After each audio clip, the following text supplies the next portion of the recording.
Stephen A., do you agree with what Byron Scott just said? Somewhat. Watching the Lakers, it's just disgraceful. It's awful. And this once proud franchise has become a basketball abomination. They're horrific to watch. They are so lucky they are in California because, see, when you're in L.A., there are other things to do other than watch the Lakers. And even if you do go and watch the Lakers, the sunshine, the palm trees, especially what they did downtown with L.A. Live and, you know, everything there. There's Beverly Hills, there's Hollywood, you know, there's a whole bunch of stuff to do. So, again, as awful as they are, you can get over it relatively quickly because you can leave the arena and the stench, the residue of the stench that sticks to you, you can go out in the sunshine. And it's all right. You'll get over it. It's fine. But to see Kobe going through this, it hurts. But I also hold him partially responsible. Kobe didn't have to take this. Kobe didn't have to deal with this. And for some reason, he has subjected himself to this atrocity. And somehow, some way, he was convinced that it would come out okay. And maybe for him it does. Because going on the road to these different cities and being applauded and revered and celebrated for the level of greatness you've blessed us with for so many years, that's a good feeling. And All-Star Weekend to see some of his contemporaries, the Carmelo Anthonys of the world, the D Wades of the world, LeBron and others, show him so much love. That's got to mean a lot to him. And in no way do I mean to diminish that because I understand.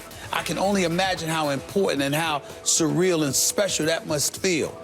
And I get that part. But ultimately, 81 nights out of the year, 82 nights, you got to go out there and play with a Lakers uniform on. They were 21-61 last year. They are 16-61 now.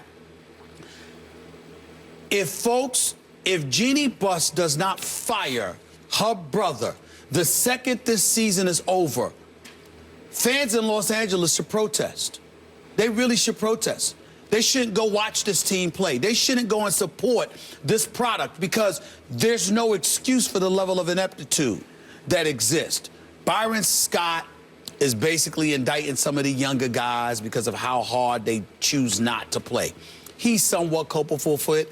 Byron Scott is meant to be a coach for a veteran roster. He is not meant to coach young guys, all right? We get that part. But why was he hired to begin with? Because Jim Buss wanted him. And why was it necessary? Because Jim Buss wanted Mike D'Antoni. And why was that necessary? Because prior to that, Jim Buss wanted Mike Brown. When everybody knew that Phil Jackson should have been back and somehow, some way, you should have worked that out. And so now for me, Skip, when you're talking about effort, a guy like Tom Thibodeau, being in guys' faces, demanding a level of excellence and accountability, the Jeff Van Gundy's of the world, the Mark Jacksons of the world, those are names that should come up. But guess what?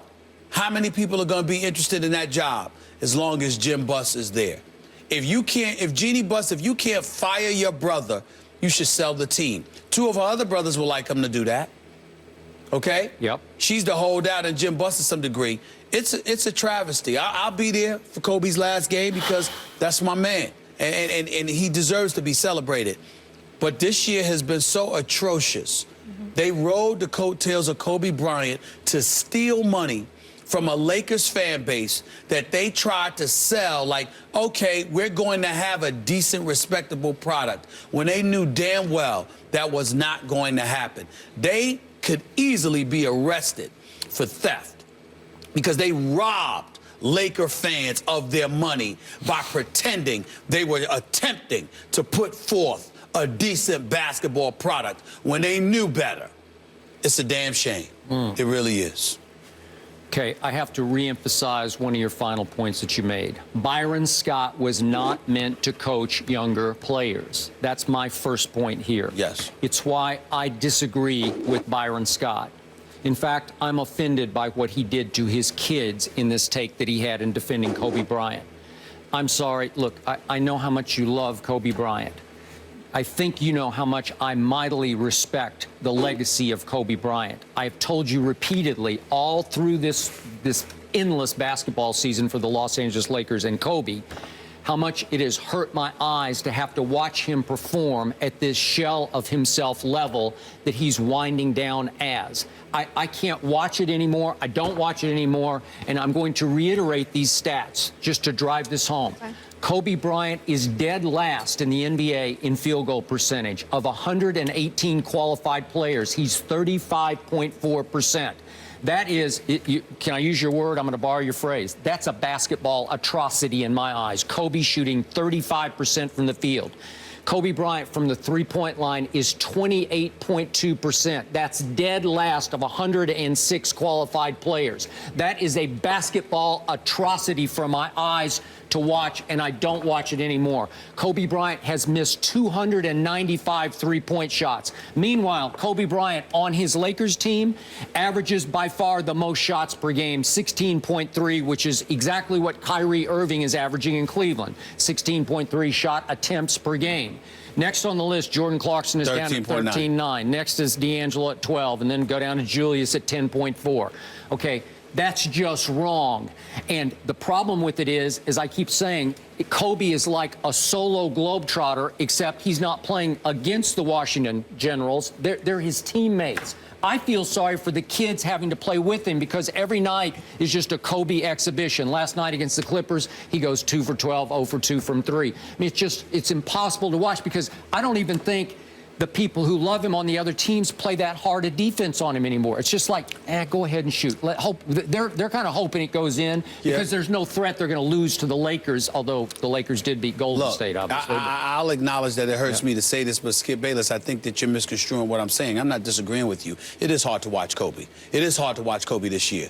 It is atrocious what his shooting percentage has been. He's, 35.4%, but he's 28.2% from three-point range. It's not the Kobe Bryant that we all know and love. It's horrible. There's no doubt about that, okay?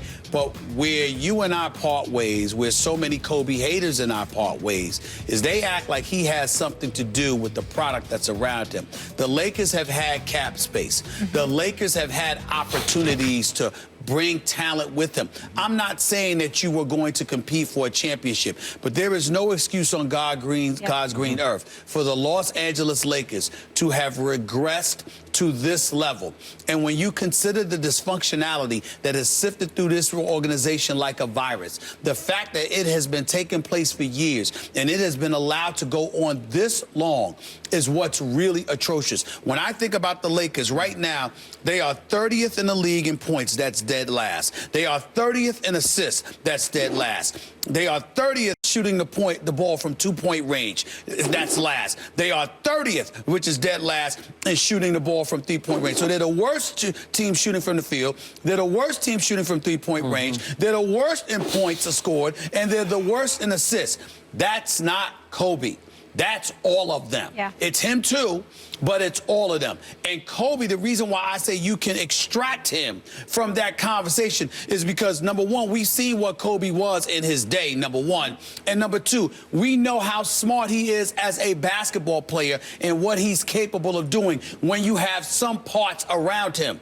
And that's where we jump ship, because no matter how old he is, no matter how inefficient he is offensively, of course you're going to be that way when you're just jacking up shots, because if you have nobody to give the ball to and you have nobody that's a threat, what are you supposed to do? That is what the Lakers have allowed a future Hall of Famer and a five-time champion. That's the kind of situation that they've allowed him to be put in. And all you did was give him money and say, shut up and allow us to run this organization into the ground. The Los Angeles Lakers are a disgrace. The only thing they got good going for them is John Black, your PR director, which, by the way, did a good job last week with D'Angelo Russell. That's the only damn thing they got going for them, and the arena and their locale. That is it. Everything else about this organization stinks to the high heavens. Okay. Not everything. in a position to succeed. But you cannot let Kobe go blameless here. I'm not. If he were even respectable at this point in his career, if he were making 40% of his field goals and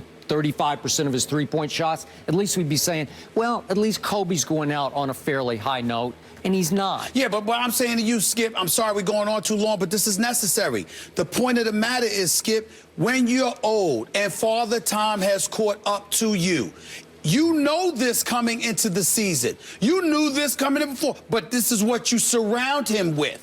I'm not absolving him in terms of how he's looked, how he has looked. You're absolutely right. But, Skip, how would Tim Duncan look if Popovich and R.C. Buford and Peter Holt didn't take care of him by surrounding him with the requisite parts, but he still had to go out there and play? How would Tim Duncan look? How would anybody look at that age? Real quick, I know we're out of time. Yeah. Tim Duncan is playing at a very I know that. That's not what I mean. Okay. I'm talking about if he had to carry the load because of what's around Look him. what John Elway did for Peyton, that kind of idea. Yes. Yeah. All right. So the Lakers have, Kobe has 2 more home games. He plays the Clippers today, and then you will be there Wednesday when he plays the Jazz, his final game. So it'll be interesting to see what he does in his next chapter, though. I'm sure he has a lot in store for us. Looking forward to that. What's next for Tiger Woods, though? So coming up, he hasn't won at Augusta since 2005. What did the guys think of him attending the Masters Champions dinner last night? We'll talk about that after the break.